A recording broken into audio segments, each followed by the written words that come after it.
Did Elvis Presley even write his own songs? The short answer is almost never. So how can we talk about songwriting tricks for a man who held a pen to paper for only a handful of tunes? What was the secret ingredient that turned a song written by Otis Blackwell or Jerry Lieber into something that could only be an Elvis song? Was it a stutter, a growl, or was it something hidden in the very bones of the recording, a studio accident that changed music forever? Number 20. What's that little jump in his voice? The Jordanaires, Elvis's backing vocal group for over a decade, recorded more than 200 songs with him. Gordon Stoker, the group's manager and first tenor, once said that Elvis often got his ideas for vocal licks by listening to their gospel warm-ups. The hiccup was not an affectation he invented for rock and roll. It was a genuine part of the black and white gospel quartet styles he grew up loving. Many gospel singers used these vocal catches and breaks to convey intense emotion. It's one of the first things you notice. That little catch in his voice, a hiccup, a glottal stop, it's not on every song, but it's on the ones that hit the hardest in the beginning. Think about Good Rockin' Tonight. He sings, I heard the news, there's good rockin' tonight, and on the word rockin', his voice just sort of jumps. It's not a mistake, it's a trick. A piece of punctuation. This vocal tick wasn't born in a sterile recording studio. It came from the church. It came from the raw, emotional singing styles of the gospel quartets he admired, like the Statesman Quartet. Their lead singer, Jake Hess, was a master of using vocal breaks and emotional catches to sell a line. Elvis absorbed this. He took a technique meant to express spiritual fervor and applied it to teenage desire. That's the key. He repurposed it. Listen to Baby, Let's Play House from 1955. He sings, you may go to college, you may go to school. And then he hits you with it. You may have a pink Cadillac, but don't you be nobody's fool. That Cadillac is pure, calculated style. It's a rhythmic stutter that adds a layer of swagger and attitude. It's not just a word, it's a statement.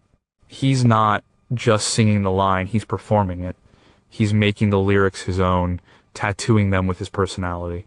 The hiccup served a few purposes. First, it added rhythm. It made his vocal line more percussive, almost like another drum in the mix. It broke up the smooth flow of a melody, making it more exciting and unpredictable. You didn't know when it was coming. It kept you on edge. Second, it conveyed a kind of nervous energy. It was the sound of a young man barely able to contain his excitement. It was the audio equivalent of a jittery leg or a sideways glance. It sounded authentic and raw, even though it was a practiced technique. Producers didn't try to smooth it out. Sam Phillips at Sun Records knew exactly what he had. He was looking for a white singer with a black sound, and these vocal imperfections were part of that sound. They were the opposite of the polished, perfect crooners of the day like Perry Como or Dean Martin. This was something different. It was visceral. It was real.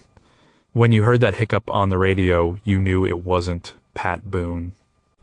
You knew exactly who it was. It was a sonic signature, learned in a church, and unleashed on the world.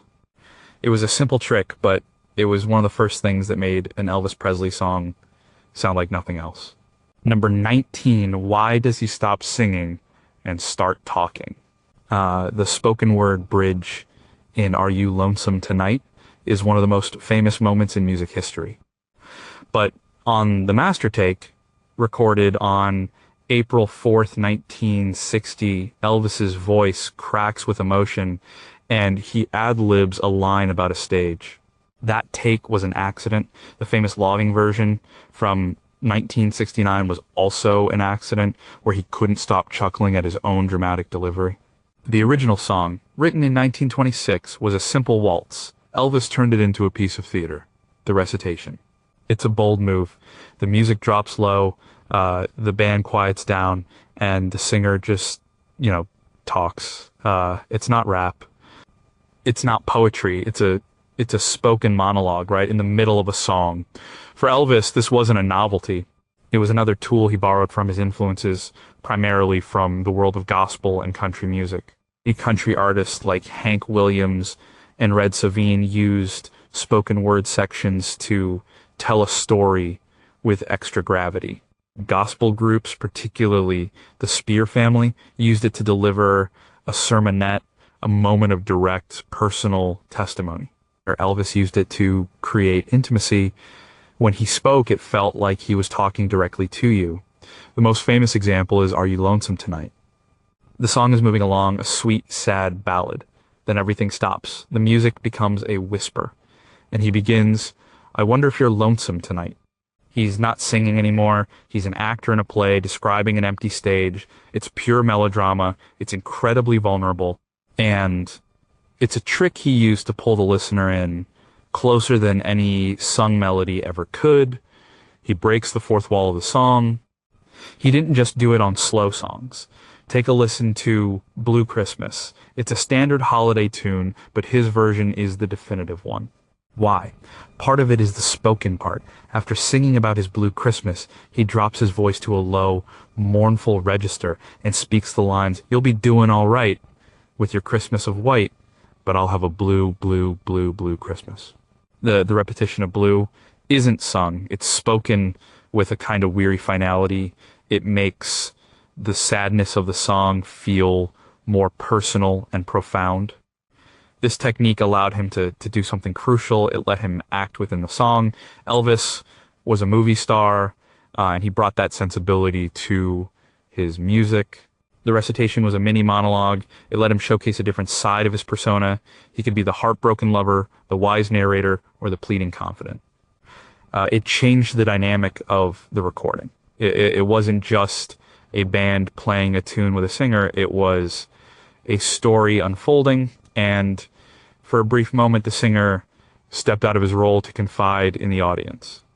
It was a risky move. In the wrong hands, a spoken word bridge can sound cheesy or dated, but Elvis had the charisma to pull it off.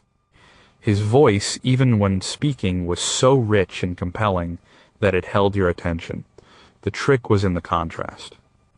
The shift from singing to speaking was jarring. It made you lean in and listen harder. It was a moment of quiet in a loud world, a personal aside that made a mass-produced record feel like a one-on-one conversation. Number 18. Why does the song end and then start again? The famous fade out and fade in on Suspicious Minds wasn't Elvis's idea. It was the brainchild of producer Chips Moman.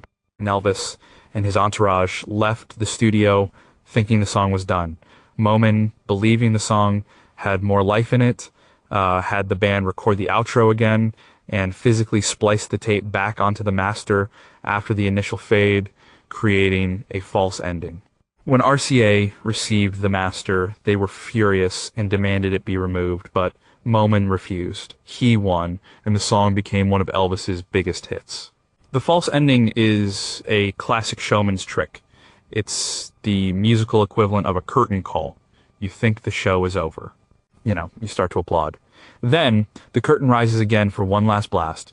It's a pure shot of adrenaline, designed to manipulate the audience's emotions and leave them wanting more. Elvis, the ultimate showman, mastered this. Suspicious Minds, recorded in 1969, is the ultimate example. The song builds and builds to a powerful crescendo, then it starts to fade. You hear the horns, the backing vocals, Elvis's passionate ad-libs, all slowly disappearing. As a radio listener, you think the DJ is about to start talking. The song is over.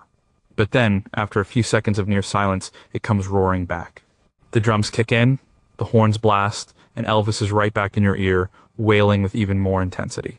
It's a stunning moment. It feels completely live and spontaneous, even though it was a carefully constructed studio trick.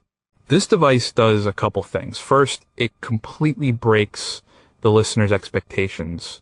In a world of 3-minute pop songs, you expect the song to end when it fades out.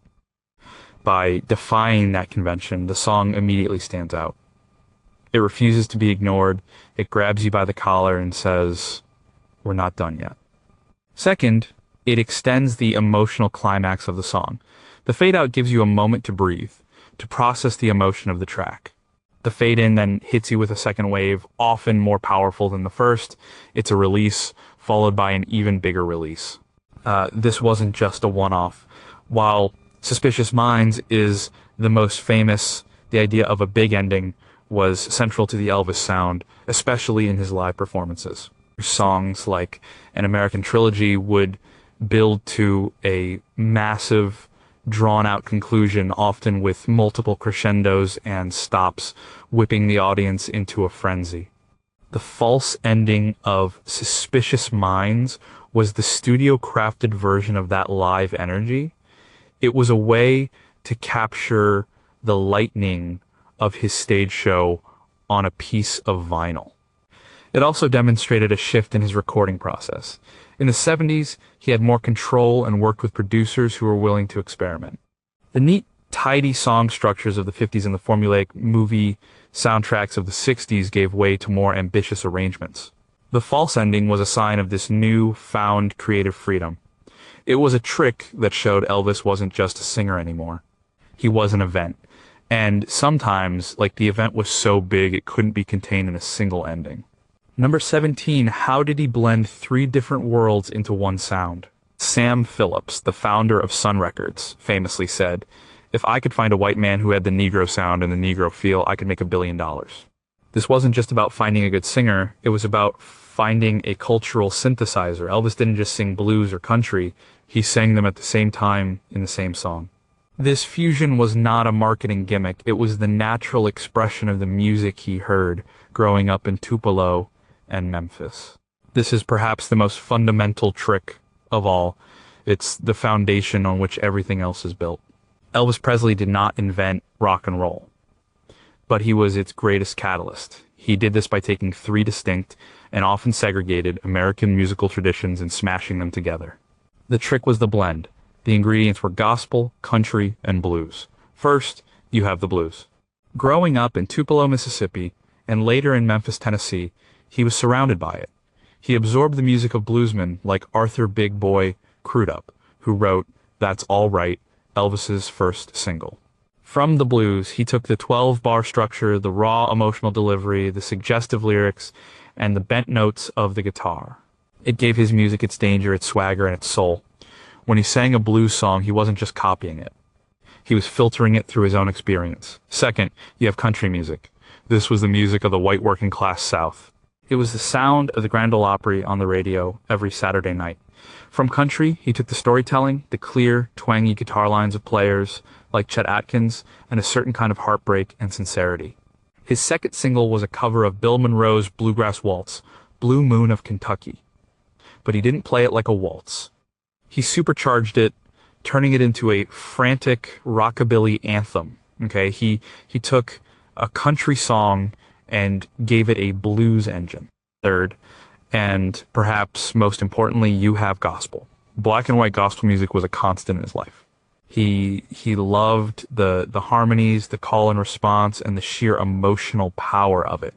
From gospel, he learned how to use his voice as an instrument of pure feeling.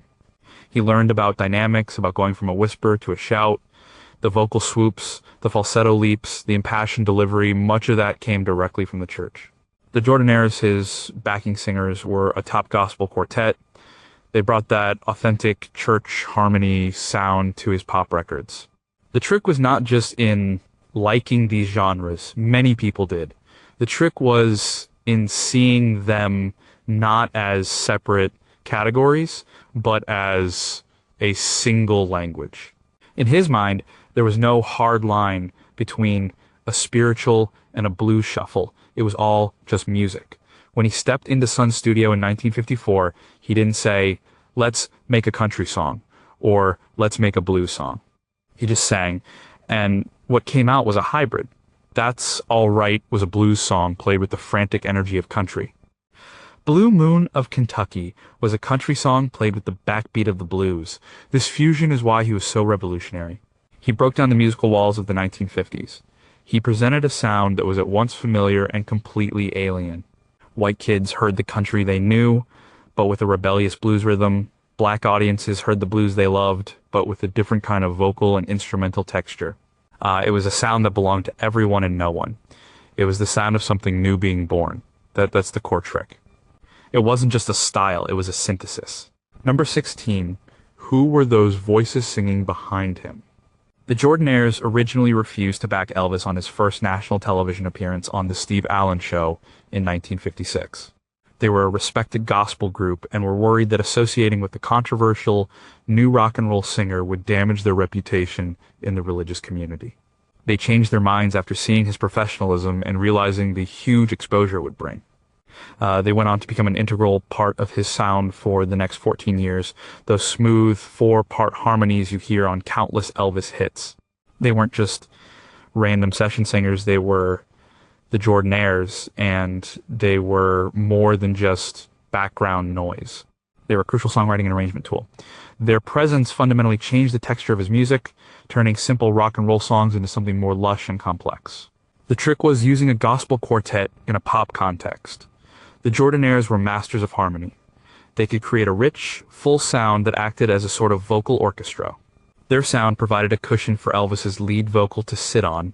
It smoothed out the rough edges of the rockabilly sound and made it more palatable for a mainstream audience. Think about a song like Don't Be Cruel. Elvis's lead vocal is full of hiccups and attitude, but behind him, the Jordanaires are cooing these perfect, almost angelic oohs and ahs. It's a contrast of grit and polish. They also served a key structural purpose. They often functioned as a call and response element. As Elvis would sing a line, and they would answer it. In Hound Dog, he snarls, "You ain't nothing but a hound dog," and they provide the rhythmic backing that pushes the song forward. In It's Now or Never, a song based on the Italian standard of Sol Mio, their operatic backing vocals elevate the song from a simple pop tune to a piece of grand romantic drama. They provided the big in his big ballads. Their vocal arrangements were often simple but incredibly effective. They frequently used what's known as a doo-wop progression, but with the clean, precise blending of a white gospel group. This created a unique texture. It wasn't quite doo-wop, and it wasn't quite gospel. It was something new. Their signature was the "we oh we," or the simple sustained ooh that became a hallmark of the Nashville sound. Furthermore, they gave the songs a sense of scale. A lone singer can sound small. A singer with a full gospel quartet behind him sounds immense. It added a layer of authority and grandeur to the recordings. This was especially important as Elvis moved from the raw sound of Sun Records to the more polished production of RCA. The Jordanaires were a key ingredient in that transition. They helped transform him from a raw rockabilly kid into a global superstar. You know, when you hear an Elvis song from the late 50s or 60s, you're not just hearing one voice, you're hearing five. And that fifth element, the blended voice of the Jordanaires, was the trick that gave his records their timeless classic feel. Number 15, why does that guitar sound so clean and mean? Scotty Moore, Elvis's original guitarist, was not a rock and roll player. He was a jazz and country fingerstyle guitarist. His iconic sound on the early Sun Records was created using a Gibson ES 295 guitar, a Ray Butts Echosonic amplifier, one of the first amps with a built-in tape echo, and a thumb pick combined with his bare fingers. He rarely, if ever, used distortion. The clarity and precision of his playing were a stark contrast to the fuzzed-out sounds that would define rock guitar later. The lead guitar in an early Elvis song is unmistakable. It's not a wall of noise. It's not distorted or heavily processed. It's clean, sharp, and precise. It stings. The man responsible for that sound was Scotty Moore. The trick wasn't about power. It was about precision and placement. Moore's guitar lines were not just solos. They were conversations with Elvis's voice. Moore's style was a hybrid. He blended country fingerpicking, blues licks, and jazz chord voicings. This was unusual. Most rock and roll was built on simple, powerful chords. Moore played something more sophisticated. Listen to the guitar solo in Hound Dog. It's a masterpiece of economy. Every note has a purpose. It's aggressive and melodic at the same time. It's not just a flurry of notes. It's a statement. One of his key techniques was using his thumb pick to play bass notes and his fingers to play the melody lines, a style derived from players like Chet Atkins and Merle Travis. This allowed him to create a full rhythmic sound all by himself, but he applied this country technique to a blues and R&B framework. The result was rockabilly guitar. The gear was also crucial. His Gibson hollow body guitar gave him a warm, resonant tone. But the real secret weapon was the slapback echo, the same effect Sam Phillips used on Elvis's voice. Moore ran his guitar through this echo, creating a sound that was both percussive and spacious. Each note he played was followed by a quick, sharp echo. This made his single note lines sound bigger and more rhythmic. It filled the space in the recording, making the trio of Elvis, Scotty, and bassist Bill Black sound like a much larger band. What's most important is how Moore's guitar interacted with Elvis. He didn't play over the vocal, he played in the gaps. Elvis would sing a line, and Scotty would answer with a short, sharp guitar lick. It was a perfect call and response. This created a tension and release that drove the songs forward. In Mystery Train, the guitar line chugs along like the train itself, a constant presence that weaves in and out of the vocal. Scotty Moore wrote the textbook for rock and roll guitar. His playing was a lesson in taste and restraint. He showed that you didn't need a lot of notes or a lot of volume to make a big impact. The trick was in the phrasing, the tone, and the perfect placement of each note.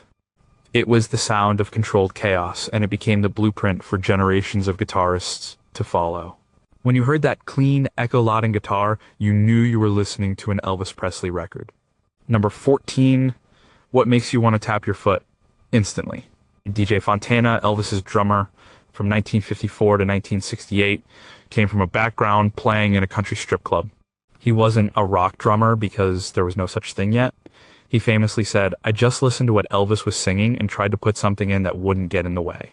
His drumming was known for its powerful backbeat and deceptively simple patterns, often avoiding cymbals to keep the focus on the snare and kick drum, a technique that helped define the rock and roll beat. The rhythm. It's the engine of the song. In an Elvis track, the rhythm isn't just in the background, it's right up front. It's insistent, it's simple, and it's powerful. The trick lies in the emphasis on the backbeat and the relentless driving energy. In the early Sun recordings, there often wasn't a full drum kit. The percussion was provided by bassist Bill Black slapping his upright bass. That percussive slap became a key part of the rockabilly sound. It was a raw, organic rhythm that felt more like a heartbeat than a drum machine. Listen to That's All Right. There are no drums. The entire rhythmic drive comes from Elvis's acoustic guitar and Bill Black's slapping bass.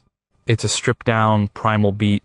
When DJ Fontana joined on drums, he didn't overcomplicate things. He brought a simple, powerful pulse to the music.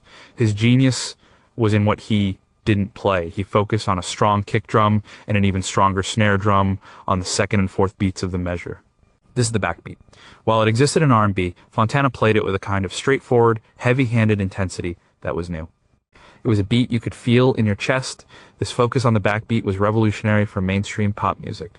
In the pre-rock era, pop drumming was often subtle, relying on brushes and intricate cymbal work. Fontana threw that out the window. He hit the snare hard. This gave the music its danceable, rebellious feel. It was music for the hips, not just the ears. Songs like Jailhouse Rock are defined by this powerful marching snare beat. It's impossible to hear it and not move. Another rhythmic trick was the use of the stop time break. The whole band would suddenly stop playing, leaving a moment of silence or just Elvis's voice hanging in the air. Then they would crash back in with full force. This created a huge amount of tension and excitement.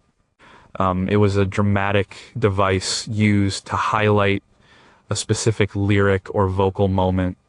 The beginning of Hound Dog uses this perfectly. The band hits a chord, stops, and lets Elvis sing the opening line in the clear. It's an immediate attention grabber. The tempo itself was also a weapon. Elvis and his band often took existing songs and played them much faster. They injected a nervous, frantic energy into everything they touched. Their version of Blue Moon of Kentucky is nearly twice as fast as the original. This acceleration was a key part of what made the music feel so new and exciting. It was the sound of a generation in a hurry. The rhythmic trick was simple. Keep it strong, keep it steady, and play it like you mean it. Number 13, how can a song sound both huge and empty? The recording of Heartbreak Hotel in January 1956 was a deliberate attempt by RCA to recreate the spooky, echo-drenched sound of Elvis's Sun records. They couldn't use Sun's studio, so producer Steve Scholes and engineer Bob Ferris tried to simulate the effect by setting up a speaker and a microphone in a long, hard-surfaced hallway at their Nashville studio.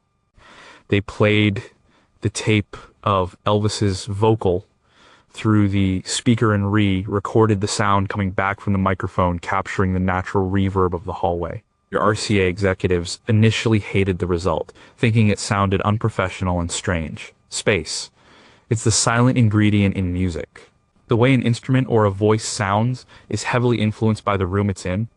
In the early Elvis recordings, space wasn't just an afterthought, it was a primary instrument. The trick was the deliberate and artistic use of echo and reverb. This started at Sun Records with Sam Phillips and his famous slapback echo. As mentioned before, this was a single, quick repeat created using 2 tape machines. It gave Elvis's voice a percussive doubling effect. It made his voice sound bigger, more present, and slightly surreal. It wasn't a natural sound. You didn't hear it in real life. It was a studio creation that immediately set the records apart from anything else on the radio. It gave the recordings a sense of atmosphere and depth, even though they were made with minimal instrumentation in a small room. When Elvis moved to RCA, they tried to replicate this sound, but with their own methods. Heartbreak Hotel is the prime example. The song itself is sparse, just guitar, bass, piano, and drums. But the sound is cavernous. That's because of the reverb they used. Unlike the tight slapback of Sun, this was a long, lingering echo. They literally used the studio's hallway as an echo chamber. This specific use of space was a songwriting tool. The lyrics of Heartbreak Hotel are about loneliness and despair. The sound of the record mirrors that feeling. Elvis's voice sounds isolated, like he's singing alone in a vast, empty room. The long echo tails on his voice and the instruments create a sense of desolation. The sound is the story. The trick was matching the sonic environment to the emotional content of the song. This use of space evolved over his career.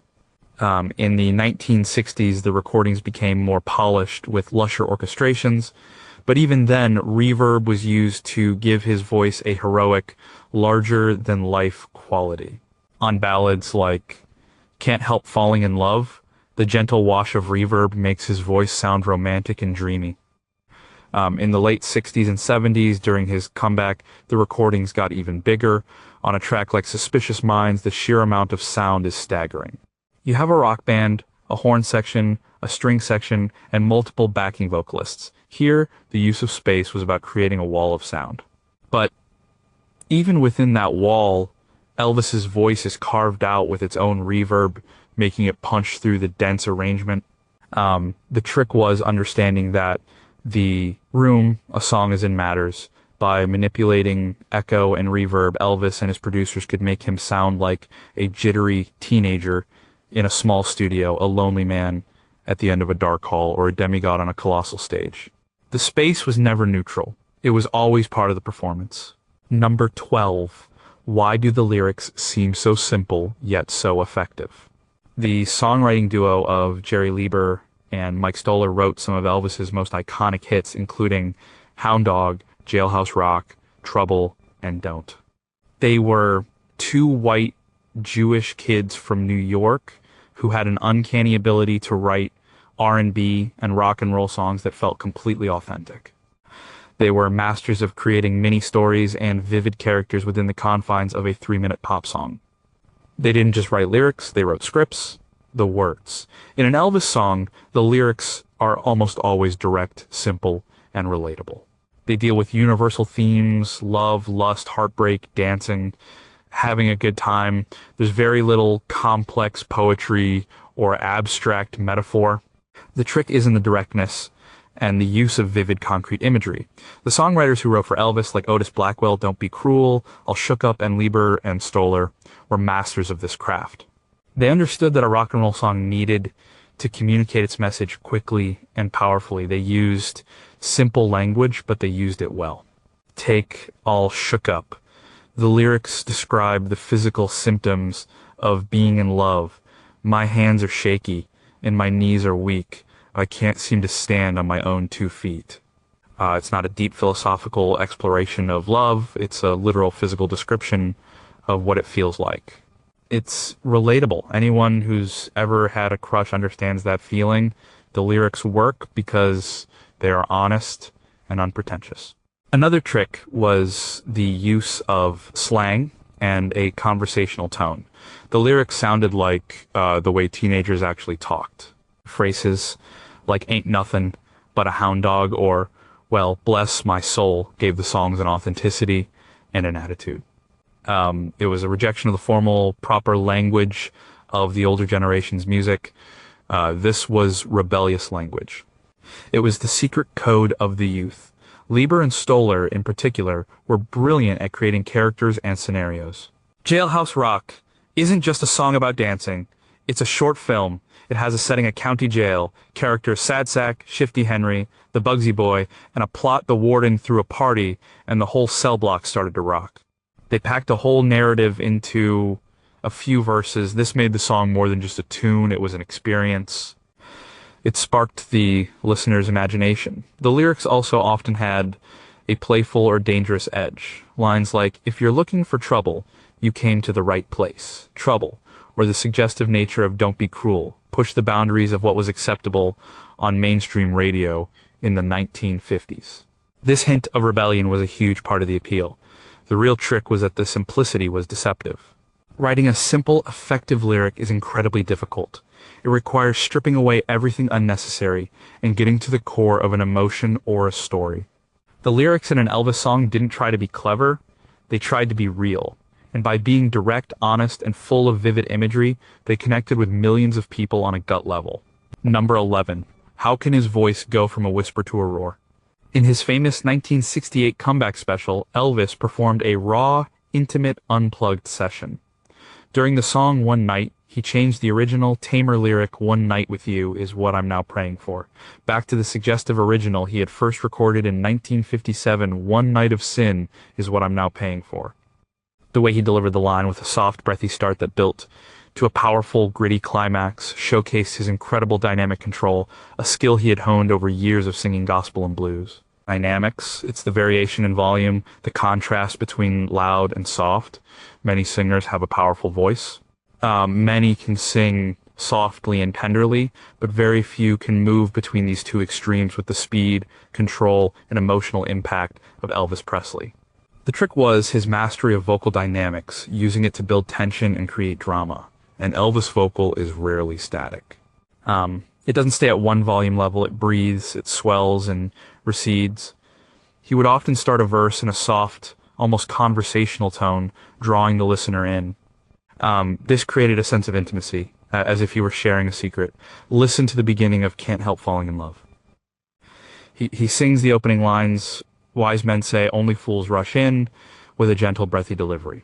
It's delicate and vulnerable. Then, as the song progresses, he gradually increases the volume and intensity. The chorus or the bridge of the song would often be delivered with full-throated power. In "Can't Help Falling in Love," by the time he gets to the line, "Take my hand, take my whole life too," his voice has soared to a powerful operatic level. This dynamic arc creates an emotional journey for the listener. It mirrors the feeling of falling in love, starting gently and building to an overwhelming crescendo. This wasn't just for ballads. He used the same technique on his rock and roll numbers. Jailhouse Rock starts with a punch, but even within its aggressive framework, he plays with the volume.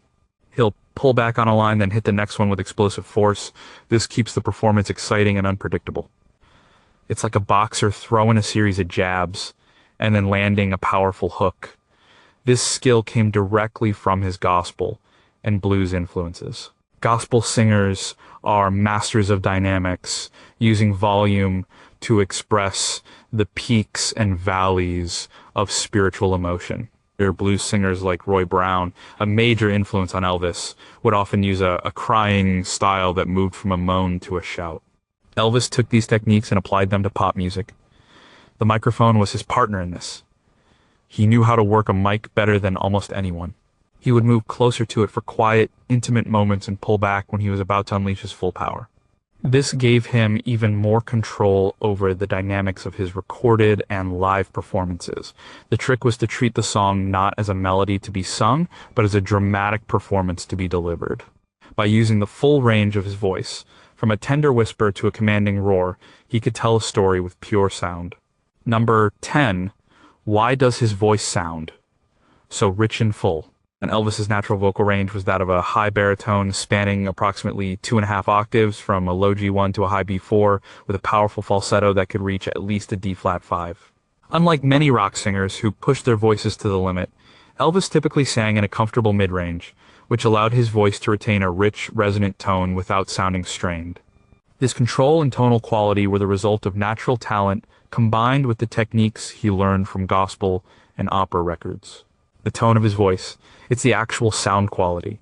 It's instantly recognizable. It's rich, warm, and resonant, yet it can also have a sharp, aggressive edge. The trick is the unique combination of a baritone's body with a tenor's reach, and the specific way he produced his sound. Elvis was a baritone. This means his natural voice sat in a lower, fuller range than that of a true tenor. This gave his voice its characteristic depth and power, especially in the lower and middle registers. When he sang a low note, it had a genuine weight and authority to it. This is part of what made his ballads so convincing. The voice itself sounded mature and strong. However, he had a remarkable upper range for a baritone. He could sing high notes with a power and clarity that approached a tenor's. This gave his voice its thrilling, soaring quality. When he hit a high note in a song like Surrender or It's Now or Never, it was an event.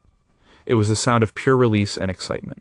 This combination of a strong low end and a powerful high end gave him an incredible vocal palette to work with. Another key element was his vibrato. Vibrato is the slight, rapid pulsation of pitch in a singer's voice. Elvis had a very distinctive vibrato. It was slow, wide, and very controlled. He could apply it to the end of a phrase to add emotion and color, or he could sing a line perfectly straight and then introduce the vibrato. This control made his vibrato a deliberate stylistic choice, not just a natural artifact of his singing. It added a layer of class and polish to his voice, reminiscent of the opera singers he admired, like Mario Lanza. He also had a masterful control of his vocal placement. He could sing with a chesty, resonant tone for powerful rock songs, a heady, lighter tone for softer ballads, and a nasal twang for his country-inflected numbers. He could change his vocal color to suit the mood of the song.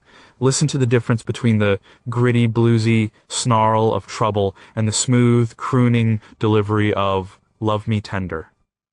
It's the same singer, but he's using completely different parts of his voice. The trick was this vocal versatility. He wasn't just a rock and roll shouter or a soft ballad crooner. He was both and everything in between. His voice had the power of a bluesman, the sincerity of a country singer, the range of a pop star, and the control of a gospel veteran.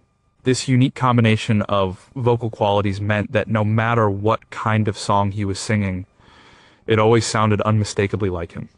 Number 9. How did he make someone else's song completely his own? Elvis recorded over 700 songs in his career. The vast majority were covers or songs written specifically for him. He only received co-writing credit on a handful of tracks, and his contribution was often more about arrangement than actual writing. Yet, for songs like Hound Dog, originally by Big Mama Thornton, or Blue Suede Shoes, originally by Carl Perkins, his versions are the ones that have become the definitive standards. The art of the cover song, many artists perform songs written by others, but few had the ability to so completely inhabit and redefine a song as Elvis did. The trick wasn't just singing it well, it was about deconstructing the original song and rebuilding it in his own image. He was a vocal arranger and interpreter of the highest order. First, he would often change the tempo and the entire rhythmic feel of a song. As mentioned earlier, his version of Blue Moon of Kentucky took Bill Monroe's slow 3/4-time bluegrass waltz and transformed it into a frantic 4/4-time rockabilly explosion. He completely changed the song's DNA. He heard a different song hidden inside the original. Second, he would alter the melody and phrasing. He rarely sang a song exactly as it was written. He would add his own vocal flourishes, change the timing of the lyrics, and emphasize different words. He treated the original melody as a starting point, a sketch that he could color in with his own personality. Listen to Big Mama Thornton's original Hound Dog. It's a slow, grinding blues song. Elvis's version is a high-energy rock and roll anthem. He changed the lyrics, the rhythm, and the entire attitude of the song, turning it from a woman's complaint about a no-good man into a universal anthem of defiance. Third, he would change the instrumentation and arrangement. The Sun Sessions are a perfect example. He would take a blues song or a country song and filter it through the unique sound of his small band, his acoustic guitar, Scotty Moore's electric guitar, and Bill Black's upright bass. This simple, raw instrumentation immediately gave the song a different flavor. The absence of drums on many early tracks, for example, forced the rhythm to be carried by the other instruments in a way that was completely new. The process often happened spontaneously in the studio. He would hear a demo of a song, often a simple recording with just a piano or guitar and a vocalist. Then he and the musicians would start playing around with it. They would try different tempos, different keys, and different feels until they found something that clicked. His role was like that of a director. He was guiding the performance, using his instincts to shape the arrangement on the fly. The ultimate trick was his interpretive genius. He had an uncanny ability to find the emotional core of a song and amplify it. He could take a simple pop lyric and make it sound like the most important statement in the world. He didn't just sing the notes, he sang the feeling behind the notes.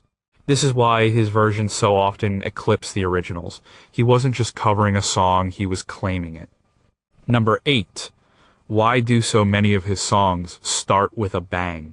The famous opening to Jailhouse Rock, a snare drum crack, a sliding bass line, and a single staccato guitar chord is one of the most explosive and recognizable song introductions in pop music history.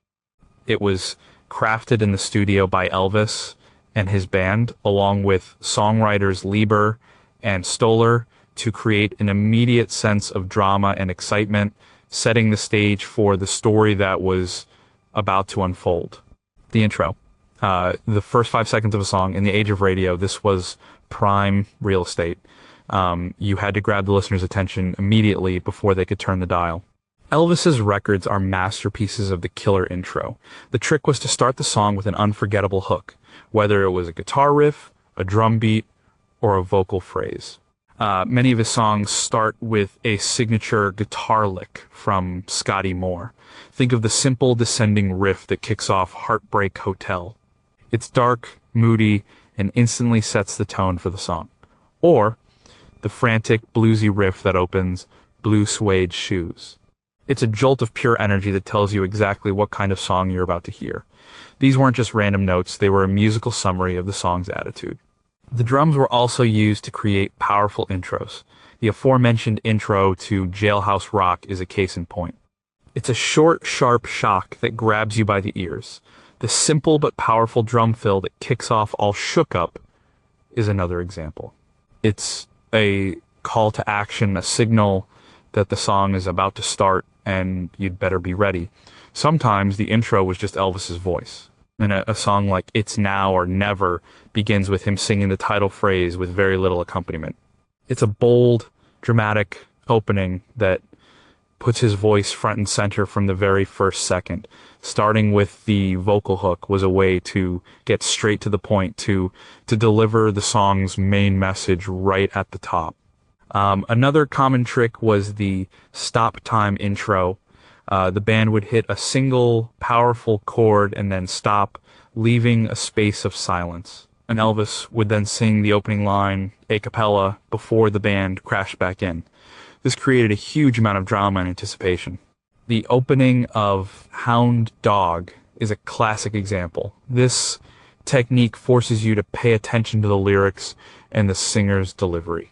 These powerful intros served a clear purpose. They made the songs instantly recognizable. In a crowded radio landscape, a song that could be identified in the first 2 or 3 seconds had a huge advantage. It was a form of sonic branding. The intro was the song's calling card. The trick was to make a statement right from the very first beat, to announce the song's arrival with confidence and style. Number 7. What is that slapping sound in the background? The slapback echo at Sun Records was not created with a dedicated effects unit, as there were none at the time. Sam Phillips discovered the sound by accident while experimenting with two Ampex 350 tape recorders. He found that by feeding the signal from the first recorder's playback head to the second recorder's record head, he could create a single crisp delay. The exact time of the delay, between 75 and 150 milliseconds, was determined by the physical distance between the two machines and the speed of the tape. This specific timing is what gives slapback its distinctive rhythmic quality. We've mentioned it before, but the slapback echo deserves its own deep consideration because it's more than just an effect. It's a fundamental part of the songwriting and arrangement. It's arguably the most recognizable sonic trick in the entire Elvis Presley catalog, especially the early work. It's the sound of Sun Records. The trick was using a technical limitation to create a signature style. Sam Phillips didn't have the budget or the space for the kind of lush echo chambers that major studios used. He needed to find a way to make his recordings sound bigger and more exciting with the gear he had. The two tape machine setup was his solution. What makes slapback so effective? First, it adds rhythm. Unlike a long, washed-out reverb, slapback is a distinct, sharp echo. It acts like a percussion instrument. It doubles the vocal or the guitar line, making it sound more complex and energetic. On a fast song like Mystery Train, the slapback on Elvis's voice and Scotty Moore's guitar adds to the chugging train-like rhythm of the track. It helps to drive the song forward. Second, it adds presence. The echo makes the sound jump out of the speakers. It gives the vocal a three-dimensional quality, making it feel closer and more immediate. In the mono recordings of the 1950s, this was a crucial technique for making the lead vocal cut through the mix. Here, it gave Elvis's voice an almost supernatural energy, a shimmering halo of sound. Third, it created a unique atmosphere. The sound was new and strange. It didn't sound like a live performance in a real room. It sounded like something created in a laboratory, a sound from the future. This otherworldly quality added to the mystique of Elvis and the birth of rock and roll. It was the sound of a new world, and it was exciting and a little bit dangerous. The slapback echo became so synonymous with Elvis and the rockabilly sound that other studios all over the country scrambled to figure out how to replicate it.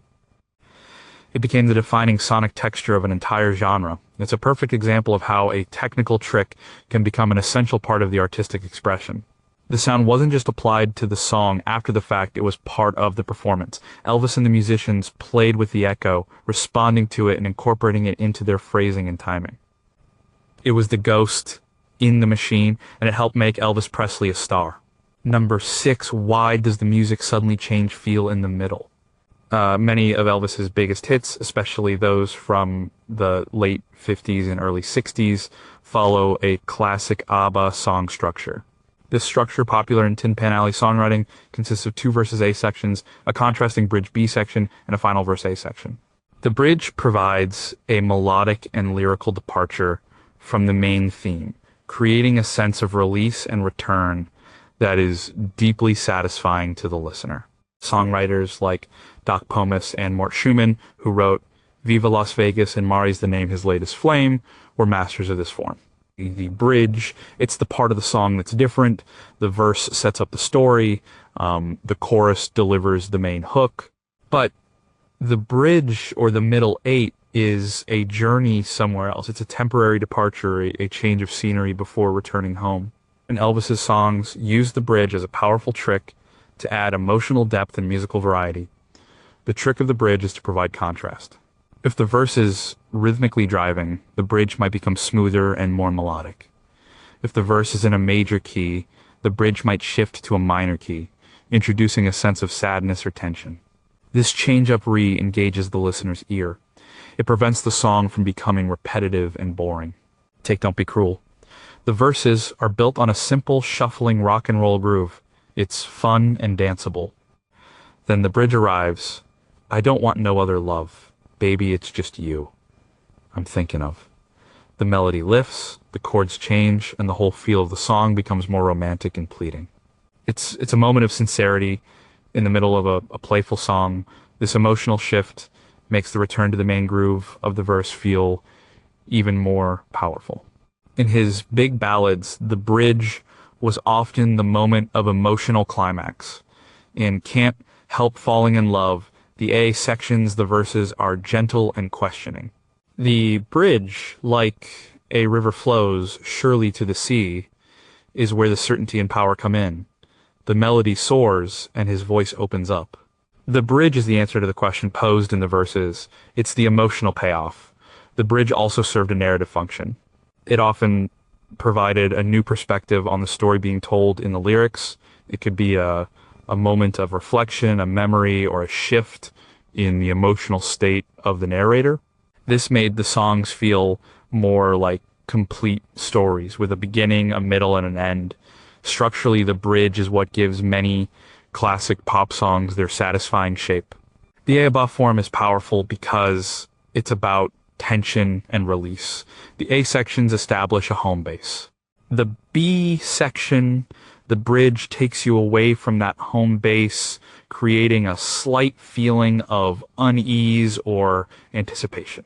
The final return to the A section is the release, the satisfying feeling of coming home. Elvis was a master at navigating this musical journey, making the departure in the bridge feel exciting and the return feel inevitable and right. Number 5, why does he hold that one note for so long? When Elvis recorded It's Now or Never in 1960, he was deliberately trying to showcase the vocal power and range he had developed during his time in the Army. The song is based on the Italian classic O Sole Mio, and the dramatic, held note at the end was a direct nod to the operatic style of singers like Mario Lanza, whom Elvis deeply admired. That single, powerful note became the song's signature, demonstrating that he was more than just a rock and roll shouter, he was a serious vocalist. The power note, it's the moment in a song where the singer showcases their pure vocal ability by holding a single high note for an extended period. It's a moment of pure athletic and artistic prowess. For Elvis, this was another trick in his arsenal, one he used to create a moment of show-stopping drama. This technique is most common in his ballads and more operatic numbers. It's Now or Never has one of the most famous examples. The song builds and builds, and right at the end, he hits a high note on the line, "My love won't wait," and just holds it. It's a moment of incredible power and control. It's a vocal exclamation point that ends the song on a high of pure emotion. What does this trick accomplish? First, it's a demonstration of technical skill. It proves to the listener that this singer has a serious set of pipes. It's a moment of vocal fireworks that is designed to impress. In an era of great vocalists, this was a way for Elvis to assert his dominance as one of the best. Second, it serves an emotional purpose. The held note is the ultimate expression of the song's feeling. It's the sound of a heart about to burst, of a feeling so powerful it can no longer be contained by words or complex melodies. It's a pure primal release of emotion. In a song like Surrender, another operatic pop number, the big notes feel like the physical embodiment of the act of surrendering to love. Third, it creates a memorable hook. People remember those moments. Even if you forget some of the lyrics, you remember the big note at the end of It's Now or Never. It's a sonic landmark in the song, a peak that the entire arrangement builds towards. It makes the song's ending feel final and definitive. This was another tool he likely borrowed from his influences. Opera singers, of course, are masters of this, but so are gospel singers, who will often hold a note at the climax of a song to express intense spiritual feeling. Elvis took this idea of a climactic held note and brought it to the top of the pop charts. It was a risky move. If not done with control and a good tone, a long held note can sound like shouting, but Elvis had the vocal chops to pull it off. He could sustain these notes with power and a rich vibrato, making them sound not just loud but beautiful. It was the ultimate showman's trick, a way to leave the audience breathless and prove beyond a shadow of a doubt, that the king had a voice like no other. Number 4, how can he sound so dangerous and so tender in the same breath? The growl in Elvis's voice wasn't just a random noise, it was a specific vocal technique, often called vocal fry, that he used to add a rough, aggressive texture to his singing. This sound was common among the blues singers he emulated, like Howlin' Wolf. He would contrast this gritty sound with his pure, clear singing voice, often within the same song, to create a dynamic emotional range. For example, in Trouble, he would deliver the verses with a low, menacing growl and then soar into a cleaner, more melodic tone for other sections. The vocal texture. It's not just about the notes he sang, it's about how he sang them. One of the most potent tricks in his vocal toolkit was his ability to manipulate the texture of his voice, moving seamlessly from a smooth croon to a raw, animalistic growl. The growl was the sound of his rebellious side. It was a gritty, guttural sound that he would inject into a line to give it an edge of danger and aggression. You can hear it all over his rock and roll numbers. In Jailhouse Rock, when he sings Let's Rock, the word rock is a sandpaper rough growl. It's not pretty. It's raw and visceral. It's the sound of the blues, the sound of the street. It gave his music a sense of authenticity and threat that scared parents and thrilled teenagers. But then, in the very next song on the album, or even in the next line, he could switch to a voice that was pure honey. His ballad singing was incredibly smooth and tender. He would sing with a clean, pure tone, a gentle vibrato, and a soft delivery. This was the voice of the romantic lead, the vulnerable boy next door. Love Me Tender is the ultimate example. There's not a hint of grit in his voice. It's all warmth and sincerity. The real trick was his ability to combine these two textures. He could be both the bad boy and the good boy in the same song. This contrast is what made his persona so compelling. He was the rebel you could bring home to meet your mother. He would deliver a verse with a threatening snarl and then sing the chorus with a soaring, beautiful melody. This vocal duality allowed him to express a wide range of emotions. The growl was for anger, frustration, and raw desire. The smooth tone was for love, tenderness, and heartbreak. By having both of these sounds at his disposal, he could create a much more complex and nuanced emotional landscape in his music. This wasn't an accident. It was a conscious artistic choice. He learned the growl from the bluesmen he admired. He learned the smooth croon from singers like Dean Martin and Perry Como. But nobody else thought to put them together in the same package. That was his innovation. He created a vocal persona that was multidimensional. He could be dangerous one moment and vulnerable the next. This vocal trick was the key to his complex appeal. It's why he could sing a tough song like Trouble and a gentle prayer like Crying in the Chapel and make both sound completely authentic. Number 3, why does the song's structure feel so familiar? While Elvis is known for rock and roll, many of his most enduring hits were ballads. The structure of these ballads often relied on a simple, repeating chord progression that allowed the melody and his vocal performance to take center stage. For example, Can't Help Falling in Love is based on a classic chord progression derived from the 18th century French song Plaisir d'amour. This use of timeless, almost classical, melodic, and harmonic structures is one reason the songs have aged so well. But the melody and the chords. Beneath the swagger and the style, an Elvis song is almost always built on a strong, simple, and incredibly memorable melodic and harmonic foundation. The trick was in the choice of chords and the shape of the melodies. They were often deceptively simple, but they were crafted for maximum emotional impact. Many of his songs are built on the basic building blocks of Western music, the I, IV, and V chords. This is the foundation of the blues, country, and early rock and roll. A song like Hound Dog is a classic 12-bar blues progression. It's a simple, repeating pattern of 3 chords. This simplicity is its strength. It creates a solid, reliable foundation for the singer and the band to build on. It's a structure that feels instantly familiar and satisfying to the human ear. But even within this simple framework, the melodies were king. The songwriters who worked with him were masters of crafting a killer tune. A great melody has a clear shape. It rises and falls in a pleasing way. It has a memorable rhythm, and it's easy to sing. Think about the melody of All Shook Up. It's almost nursery rhyme simple, but it's incredibly catchy. You hear it once, and it's stuck in your head for the rest of the day. Another melodic trick was the use of blue notes. These are notes, typically a flattened third, fifth, or seventh, that are used in blues and jazz music to create a soulful, melancholic feeling. Elvis would often slide into or out of these notes, giving his melodies that signature bluesy flavor, even when the song wasn't a straight blues number. This added a layer of emotional complexity to an otherwise simple tune. For his big ballads, he often turned to songs with more sophisticated, almost classical chord progressions. As mentioned, Can't Help Falling in Love has a timeless, descending bass line and a chord structure that feels both elegant and inevitable. It's Now or Never is based on a famous piece of Italian opera. By choosing songs with these powerful, pre-existing melodic structures, he was able to focus on what he did best, delivering a knockout vocal performance.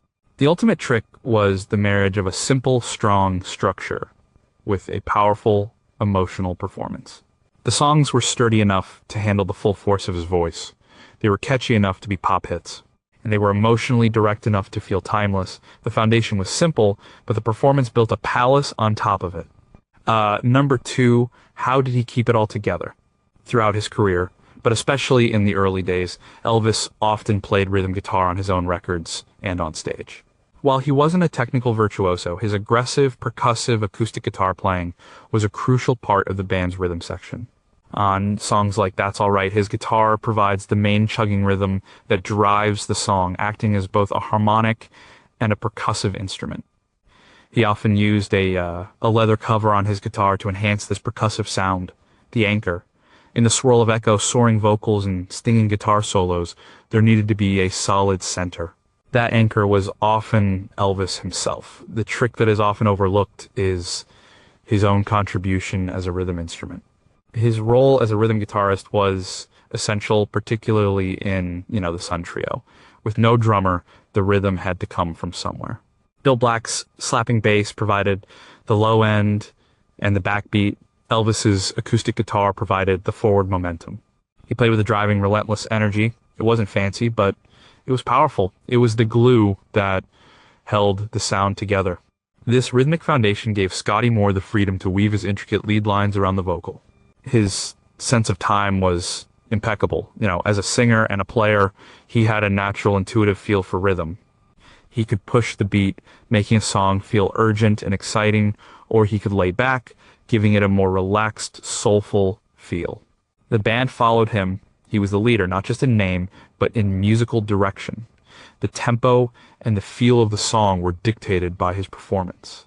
This is evident in the studio outtakes. You can hear him counting off the songs, driving the band, and often being the one who knew when a take was right. He had a clear vision for how the song should feel, and his own performance was the primary tool for communicating that vision to the other musicians. Beyond his guitar playing, his voice itself was a rhythmic anchor. His phrasing was incredibly percussive. He didn't just sing words, he punched them out. He used his vocal hiccups, stutters, and growls as rhythmic devices. He could turn a simple lyric into a complex rhythmic pattern with his delivery alone. The trick was that Elvis wasn't just a singer standing in front of a band. He was an integral part of the band's engine room. He was the source of the music's energy. His physical performance, the shaking leg, the swiveling hips, was a visual representation of the rhythm he was creating. He was both the lead vocalist and the rhythm section leader. This dual role is what gave the early recordings their incredible tightness and synergy. It didn't sound like a singer with a backing band. It sounded like a single, cohesive unit, and he was the beating heart at its center. Number one, what was the one thing only he could do? The $1 Million Quartet session on December 4th, 1956, was an impromptu jam session at Sun Studio featuring Elvis, Johnny Cash, Carl Perkins, and Jerry Lee Lewis. While all four were legends, the recordings reveal Elvis's unique ability to sing and blend in with almost any style. He effortlessly shifts from gospel to country to pop to R&B, often leading the others and demonstrating a deeper and broader musical knowledge than anyone in the room. He wasn't just a rock and roller, he was a human encyclopedia of American music. The synthesis, this is the final and most important trick.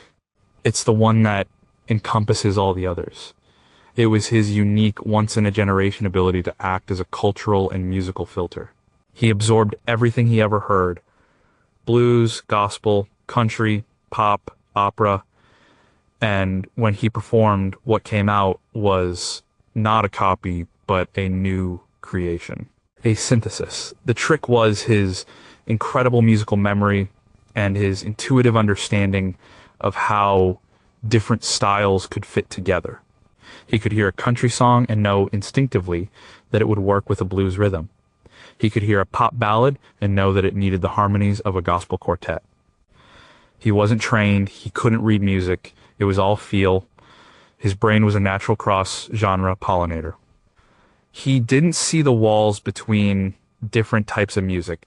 For many people in the 1950s, music was segregated, both racially and stylistically. You listen to country or you listen to R&B, Elvis listened to everything, and he heard the common ground. He heard the shared stories of love and loss, the shared emotional language. His genius was in making those connections audible to the rest of the world. This is why he could record such a staggering variety of material and make it all sound like him. A Latin-flavored pop song like It's Now or Never, a hard rock number like Jailhouse Rock, a country weepy like I'm So Lonesome I Could Cry, and a spiritual like How Great Thou Art. They are all completely different genres. Yet, when he sings them, they all become Elvis songs. The common ingredient is his unique interpretive filter. He poured every song through his own experience and his vast internalized library of musical sounds. This is the ultimate trick that made an Elvis Presley song instantly recognizable. It wasn't just the hiccup or the echo or the growl. It was all of those things and more. It was the way he combined them. It was his unique recipe. He took ingredients from every corner of the American musical kitchen and cooked up something no one had ever tasted before. He was a catalyst.